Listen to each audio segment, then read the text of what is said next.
sure that we improve the way we communicate to all of our citizens, that we provide up-to-date information, and we are hiring an extra 1,000 people through Service New South Wales to support the government's efforts in dealing with this issue. That is an important enhancement to the already many frontline services we have, but through Service New South Wales, which will ensure a coordinated information process for the community, that we will have an extra 1,000 staff to support the government in that process, which is extremely important. I also want to strongly back in the additional measures announced by the Prime Minister last night, which were supported unanimously by all the states and National Cabinet. This is important for our nation. It's very important for New South Wales, and I'm very pleased these measures have been accepted. However, I do want to say I also understand and appreciate the heartbreak that many families are going through today, questioning whether they'll have their job and questioning how that impacts their business or their place of work. And please know we're thinking of you. The decisions we take aren't taken lightly. They're not things that we take lightly, but they're important decisions to keep our community safe.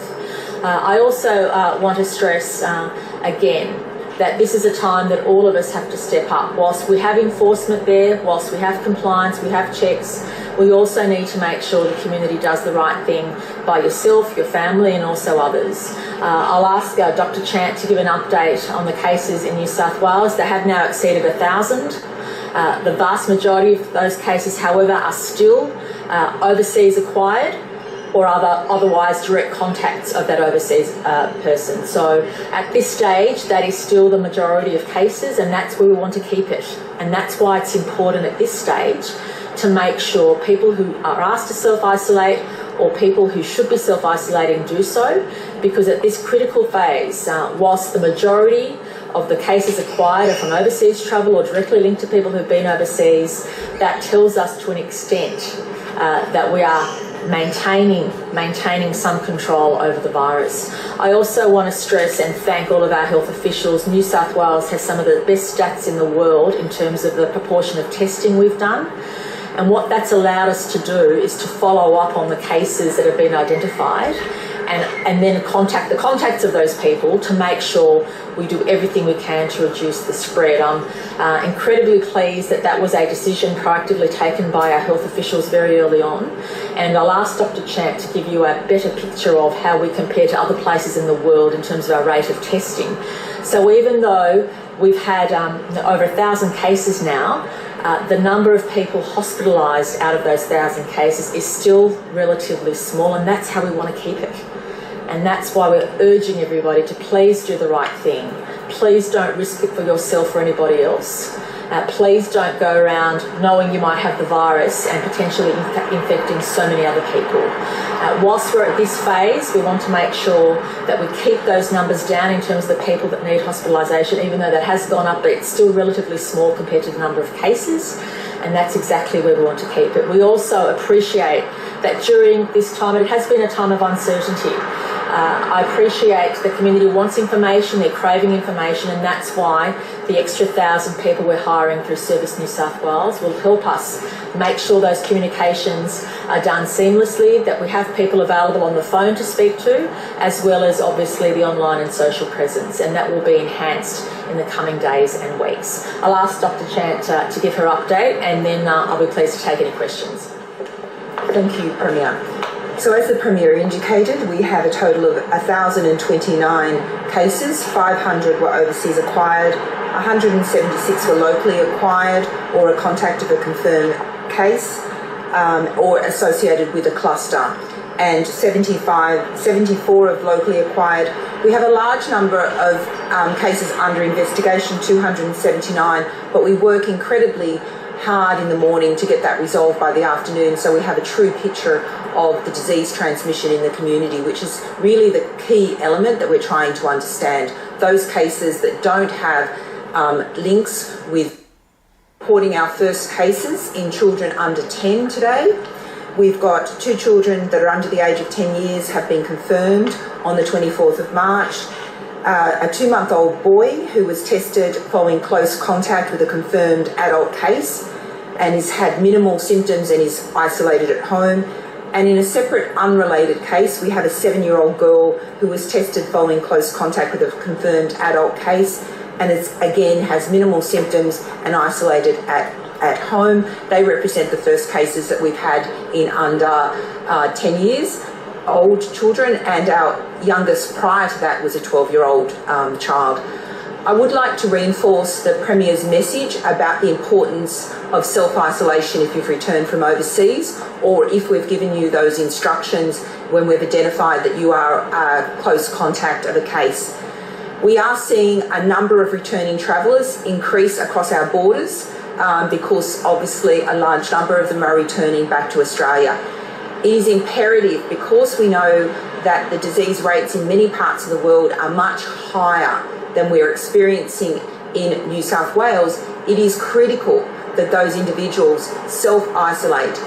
We have clear instructions about what self-isolation means, and if people follow those clear directions, you will not be posing a risk to any other members of the household or the broader community, and that is imperative for us to get on top of the transmission of this virus. So I urge everyone to be compliant, and as the Premier said, we are certainly going to be ramping up our compliance activity with the support of New South Wales Police, because it is in everyone's best interest that we control and contain the spread of this virus in the community. Thank you. Premier, it seems that the Ruby Princess issue has been a significant source. Is Border Force to blame for this? Have you thrown Border Force under the bus? Can I say every single agency needs to take responsibility on our borders, whether it's a ship at a port, whether it's a plane load of people coming in from overseas, and we're still having thousands of people coming in on planes every single day. All authorities have to step up, including New South Wales Health, including all the other authorities involved. And what is really imperative at this time, and we've realised this, is strong communication between authorities and everybody stepping up. I'm pleased New South Wales Health has certainly ramped up what we're doing here in New South Wales. This is a joint responsibility for all of us, whether you're the traveller, whether you're a federal authority or a state authority, and it's really important for all of us to adhere to what we need to do, and I'm pleased that everybody is working closer together, because the number one priority for us is to make sure we contain the disease, we control the spread. And we know from the statistics, and we know from what's occurred since Australia Day really, that the vast majority of cases to date, and we want it to stay that way, are from people who've come from overseas. And as Dr. Chant said, many nations around the world have higher rates than Australia and New South Wales does. And unfortunately, many people who are coming in from planes or from other modes of transport have acquired the disease. We know that, and that's why we're ramping up not just what we do at the borders, but also what we do once those people self-isolate, because the vast majority are doing the right thing. But unfortunately, Crime Stoppers, and perhaps Deputy Commissioner Worboys can give an update, but Crime Stoppers has had a number of calls increasing day by day from people who are rightly dobbing in someone who they know should be self-isolating. And I really want to thank the police for providing that opportunity through Crime Stoppers, and the numbers have been going up every day, which is important, because people need to know that this is not a joke. You need to take it seriously. Lives depend on it. If you need to self-isolate, or a contact of yours needs to self-isolate as a result of the contact they've had with you, you need to adhere to the rules, because it otherwise can be an issue of life and death. People are starting to die now as a result of a decision from a bureaucrat somewhere. Surely Australians, New South Wales people need to know who is responsible. It's not good enough now to just share that blame. Who is responsible? Who will take responsibility? And will there be consequences? Will someone lose their job? Well, look, all of us have to take responsibility, but Dr. Chant wants to comment, so I'll let her comment. Thank you. So let's be very clear about the circumstance, because I think it is very important that the community understands. We have recognised that COVID-19 was on the ship, and we have followed up all of the passengers on the ship. Those passengers that are recognising symptoms that have been infected on the ship, and no action by New South Wales Health or otherwise could alter that. So everyone who has, including the tragic death of the 77-year-old, that person was taken from the ship to the hospital. So there's no issue that could have been prevented by any action. All of the people from the ship were asked to self-isolate, and that is because they had come from New Zealand and New Zealand had actually undertaken testing for COVID-19 on the ship, and there had been no evidence of COVID-19. Also, when we have followed up a number of the passengers on the ship, they have developed symptoms on the day of departure. The boat came in on 6 a.m. that morning, and their reported symptom onset was that, for the vast majority, were either that day or subsequent days. And so what you are reflecting is the fact that there was clearly seeding, and we are particularly concerned that a crew member on board that ship had the disease and then transmitted it to a larger number. Potentially that person may have potentiated the spread, as well as person to person from other passengers. We are doing a thorough investigation, but please be reassured to the community that these passengers were asked to self-isolate. We have followed up all of the contacts of these passengers. As soon as we get a confirmed case, we then ring-fence those cases, many of which are still the Ruby Princess passengers themselves who were close contacts, in order to prevent any further spread. So the cases we are reporting now occurred and were exposed on the ship. There is no action that New South Wales Health could have undertaken to prevent those people acquiring the disease. What we are working to immediately is to identify that any onward transmission from any contact from those people travelling home. Now, if symptoms developed in the returning passengers days after they departed, they were then non-infectious when they were travelling home. These are all under investigation. We are taking this matter incredibly seriously, and we are doing all we can to make sure any further contacts of those contacts are again locked down. So the community should be reassured that through those actions, albeit if we had have known this, we would have acted in a very different way, that there is no minimised spread into the community. So Carnival Cruises, or that crew member, have they lied to the border people? So the crew member wouldn't have known that there was no recognition that anyone on that ship had COVID-19. The reports of the level of activity and respiratory virus activity on that ship didn't indicate any pattern of it. What's evident from the graph when we're doing the epidemiological investigation is that there was an upswing in cases. This cruise ship boarded and disembarked at 6 o'clock in the morning. A lot of people had mild symptom onset on the day they got off that cruise ship. Now, we haven't collected information about when they're on a specific onset of symptoms on a 6 a.m. or 7, but a large number. And then subsequent days.